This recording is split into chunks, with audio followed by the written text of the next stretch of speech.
목요일 큐티 클래스에 온 우리 친구들 환영합니다. 오늘은 또 어떤 말씀이 우리에게 들려질지 기대하면서 우리 함께 볼까요? 제목은 서로 사랑하자. 요한일서 4장 7절에서 12절까지 말씀이에요. 요즘 새로운 일상으로 자리 잡은 사회적 거리두기. 대부분의 시간을 우리가 집에서 보내게 되는데 가족과 함께 큐티 클래스 해보는 거 어때요? 재밌겠죠? 자, 이제 말씀 시작합니다. 당신은 사랑받기 위해 태어난 사람이라는 찬양이 있어요. 이 노래는요, 교회를 다니지 않는 사람들도 많이 알고 부를 정도로 축복을 서로 할 때나 아니면 사랑 고백할 때 많이 불렸던 노래예요. 가사만 보더라도 왠지 기분이 좋아지지 않아요? 너는 사랑받기 위해 태어난 사람. 그런데요, 사랑을 받을 때보다 더 행복할 때가 있다는 거예요. 어떨 때일까요? 네, 사랑을 줄 때 더 행복해진답니다. 그 이유는요, 우리는 사랑만 받는 존재가 아니라 사랑을 주는 존재로 하나님께서 어떻게 해요? 만드셨기 때문이에요. 우리를 만드신 하나님을 오늘 본문 4장 7절에서 8절에는 이렇게 표현하십니다. 사랑하는 여러분, 우리가 서로 사랑하십시다. 하나님은 사랑이시기 때문입니다. 우리는 하나님을 닮은 자녀예요. 하나님이 우리를 그렇게 창조하셨다는 거예요. 어떨 때? 사랑할 때 더 기쁘고 행복해지라고. 하지만 사랑하기 어려운 사람들이 있기에 때로는 힘들기도 해요. 그러다 보니 사랑을 대상에 따라, 사람에 따라 다르게 하는 경우가 생겨나게 돼요. 내가 좋아하는 사람에게만 서로 사랑합시다 라는 말씀을 적용하게 되는 거죠. 그러다 보니 예수 믿는 사람들이 모인 곳에도 끼리끼리가 생겨나고 사랑보다는 시기와 질투가 더 많아지게 되고 결국 싸우게 되는 일도 생겨나는 것 같아요. 처음에 친구 때문에 예수님 믿고 교회 왔다가 나중에는 친구 때문에 예수님도 안 믿고 교회를 그렇게 옮기거나 떠나간 친구들이 있어요. 그래서 오늘 말씀대로 다시 한번 우리가 생각해 보는 거예요. 나는 하나님을 닮은 자녀로서 하나님의 사랑으로 다른 사람을 내가 사랑하고 있는가? 우리가 좀 깊게 생각해 보면 좋겠어요. 분명 우리는 하나님께서 만드신 그러한 존재인데 왜 나는 반쪽짜리 사랑을 하게 될까? 그 이유는 진정한 하나님의 사랑이 무엇인지 경험하지 못했거나 아니면 잘 몰라서일 것이에요. 우리를 향한 하나님의 사랑에 대해서 그래서 9절과 10절에서는 이렇게 말씀하고 있어요. 함께 9절부터 10절까지 한번 읽어볼까요?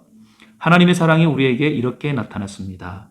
곧 하나님께서 자기 독생자를 우리에게 보내주셔서 그분으로 말미암아 우리가 생명을 얻게 하신 것입니다. 사랑은 여기 있습니다. 곧 우리가 하나님을 사랑한 것이 아니라 하나님께서 우리를 사랑하셔서 우리 죄를 위해 그분의 아들을 화목제물로 보내주셨습니다. 그분의 아들이 누구죠? 네, 예수님이에요. 예수님을 통해서 우리는 하나님의 사랑을 알게 되고 경험하게 된다는 것입니다. 이게 하나님의 진정한 사랑을 알 수 있는 바로 통로가 되는 거예요. 우리를 향한 하나님의 사랑은요, 나의 모든 죄, 아픔, 슬픔, 두려움, 고통 등을 해결해 주시는 십자가의 사랑이에요. 이런 나를 사랑해 주신 하나님의 사랑을 경험하게 되면 우리는 다른 사람의 어려움도 받아들여지게 됩니다. 부족함도 이해하게 됩니다. 그래서 우리가 하는 사랑은요, 나의 힘으로 하는 것이 아니라 바로 예수님께 받은 사랑만큼 우리가 할 수 있다는 거예요. 그래서 먼저 내가 하나님의 사랑, 바로 예수 그리스도의 사랑을 경험하는 것이 먼저라는 것입니다. 그렇게 되면 이 말씀이 우리에게 당연하게 들려질 거예요. 자, 11절 말씀이에요. 사랑하는 여러분, 하나님께서 우리를 이처럼 사랑하셨으니 우리도 서로 사랑하는 것이 마땅합니다. 우리도 서로 사랑하는 것이 당연하다는 거예요. 예수님의 사랑을 내가 알고 나니 이 하나님의 사랑, 또 서로 사랑하는 그 이유가 당연하다는 거죠. 혹시 사랑하기 어려운 친구나 가족, 가까운 이웃이 있어요? 저 멀리 있는 사람에게서 찾지 말아요. 오히려 그들은 사랑하기 쉬워요. 아이러니하게도. 근데 가장 가까이 있는 사람들이 때로는 굉장히 힘들 때가 많아요. 그러다 보니 친구와 싸우고 가족들과 서로 오해하고 가까운 이웃과는 멀어지게 되는,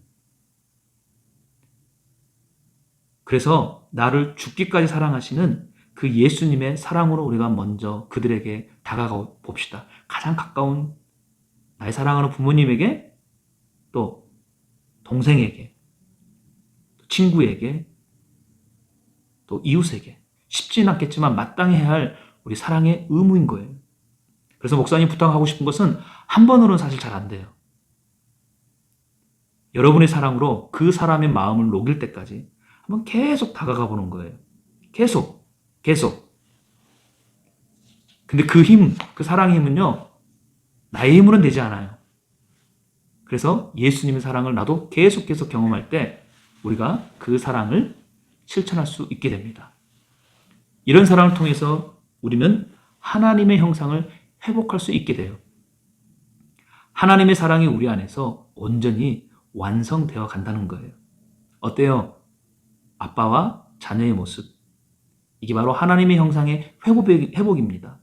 친구와의 관계 회복. 이게 하나님의 형상의 회복이에요.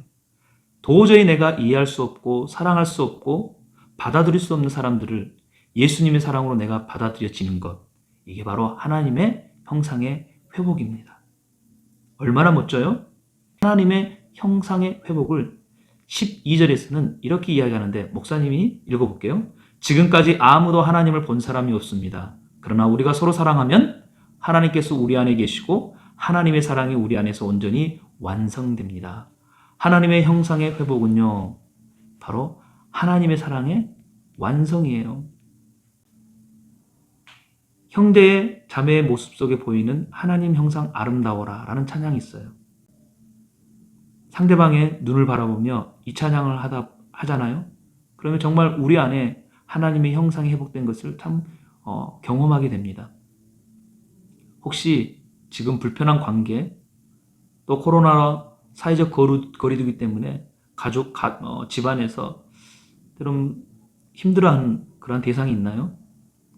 그분의 눈을 좀 바라본다는 마음으로 생각하면서 오늘 말씀에 다시 한번 우리가 집중해 봤으면 좋겠어요. 형제의 모습, 엄마의 모습, 아빠의 모습, 동생의 모습, 친구의 모습 속에 보이는 하나님의 형상 아름다워라. 그러므로 나의 사랑이 아닌 예수님의 사랑으로 사랑할 때 이 모든 것들이 가능하다는 겁니다. 사랑은 우리의 마땅한 당연한 의무예요. 의무에는 노력도 들어가고요, 힘씀도 들어가고요, 또 사랑을 통해 내가 하나님의 사랑을 이루어 갈 것이다라는 나의 의지도 들어가는 것입니다. 서로 사랑하자. 예수님께 받은 사랑만큼, 내가 그 사랑에 감사한 만큼 서로 사랑하며 하나님의 사랑을 이루고 하나님의 형상을 회복하는 우리 모든 부초 친구들 되기를 다시 한번 축복합니다. 기도할게요. 하나님, 코로나19로 인해 사회적 거리두기가 길어지면서 가정에서 보내는 시간들이 참 우리 친구들이 많습니다. 때론 답답하고 또 가정 안에서 부딪히고 힘들어하는 일도 하나님 반복되고 일어나게 됩니다. 그때마다 우리가 지치지 않고 힘들어하지 않고 하나님이 날 사랑하신 것처럼, 예수님이 나의 모든 것을 이해하고 용납하고 용서해 준 것처럼 그렇게 서로 사랑함으로 아름다운 하나님의 형상을 회복, 가정을 회복하고 관계를 회복하는 우리 모든 부처 친구들이 되게 하옵소서. 그래서 하나님을 기쁘시게 하는 우리의 삶이 하루하루가 되게 해주세요. 예수님의 이름으로 기도합니다. 아멘. 자, 이제 또 내일 어떤 말씀이 우리를 기다리고 있을지 기대하면서 내일 또 만나요.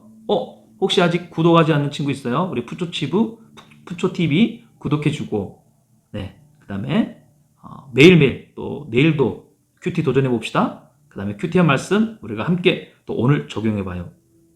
친구에게, 가족에게, 그리고 생각나는 사람에게, 가까이 있으면 직접, 멀리 있으면 카톡이나 전화를 통해 한번 그 사랑을 우리가 적용해 봅시다. 자, 내일 또 우리 다시 만나기를 기대하면서 안녕.